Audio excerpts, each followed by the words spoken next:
Federal bank ये है stock सुर्खियों में, क्योंकि फेडरल बैंक ने अपने नए को ब्रांडेड क्रेडिट कार्ड रोक करने पर लगाई है रोक, जारी करने पर लगाई है रोक। बैंक ने ऐसा क्यों किया और इसका क्या असर होगा, जरा समझते हैं। वरुण बताने को तैयार है, वरुण बताइए। तो अनिल जी, फेडरल बैंक और साउथ इंडियन बैंक दोनों ही ने बेसिकली अपने जो को ब्रांडेड क्रेडिट कार्ड्स है, नए क्रेडिट कार्ड लॉन्च करने से अभी यहाँ पे रोक लगा दी है। अब को branded credit card basically Anil ji, आप कहीं शॉपिंग पे जाते हैं तो किसी ब्रांडेड कंपनी के साथ मिलके जो बैंक्स के कार्ड होते हैं, या फिर कुछ और के लिए ट्रैवल के लिए जाते हैं तो आप वो कार्ड लेते हैं। इस तरह के कार्ड जो है ये बैंक्स जो है पिछले कुछ समय से इशू कर रहे थे, और केवल ये बैंक नहीं है, तमाम बैंक्स अगर आप देखेंगे जितने बैंक्स हैं, जितने एनबीएफसी है, सबके सब ये इशू कर रहे थे। और हाल फिलहाल में 7 तारीख को आरबीआई की तरफ से एक मास्टर डायरेक्शन आया। उसके बाद फेडरल बैंक और साउथ इंडियन बैंक ने कहा है कि अब हम नए कार्ड जारी नहीं करेंगे, जो एग्जिस्टिंग कस्टमर्स है उनको हम कैटर करेंगे, और नॉन को ब्रांडेड क्रेडिट कार्ड जो है वो जारी करना हम जारी रखेंगे। अब 7 तारीख को आरबीआई ने कहा 7 तारीख को आरबीआई ने एक जो सर्कुलर लाया था उसमें इन्होंने कहा था, इसमें इन्होंने कुछ शर्तें रखी थी या फिर कुछ क्लैरिफिकेशन दिया था, जैसे कि जो कार्ड जारी करता है वो को ब्रांडेड कार्ड में कार्ड जारी करने वाला यानी कि इश्यूअर का नाम जो है वो रहना ज़रूरी है, और जो को ब्रांडिंग पार्टनर है वो उसको ऐसे ना दिखाए कि ये मेरा कार्ड है, जिस बैंक का कार्ड है या फिर जिस इश्यूअर का कार्ड है उसके तौर पे आपको दिखाना है।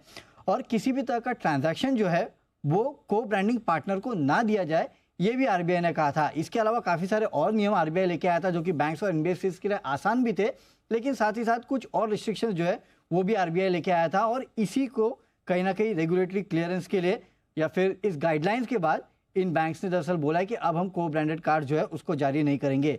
अगर आप फेडरल बैंक को देखेंगे तो वन कार्ड, एफआई, कैपिया, जुपिटर, ये तमाम वो कंपनीज है जिनके साथ मिलकर को ब्रांडेड कार्ड जो है वो जारी करते हैं। और पहले 9 महीने FY24 के अगर आप देखेंगे तो जो कुल क्रेडिट कार्ड इन्होंने जारी किए थे उसमें से 77% जो है वो को ब्रांडेड क्रेडिट कार्ड थे। इनकी जो फी इनकम है इसकी वजह से बढ़ भी रही थी, और इनके कुल फी इनकम में 28% के आसपास जो है वो इन क्रेडिट कार्ड से आता है।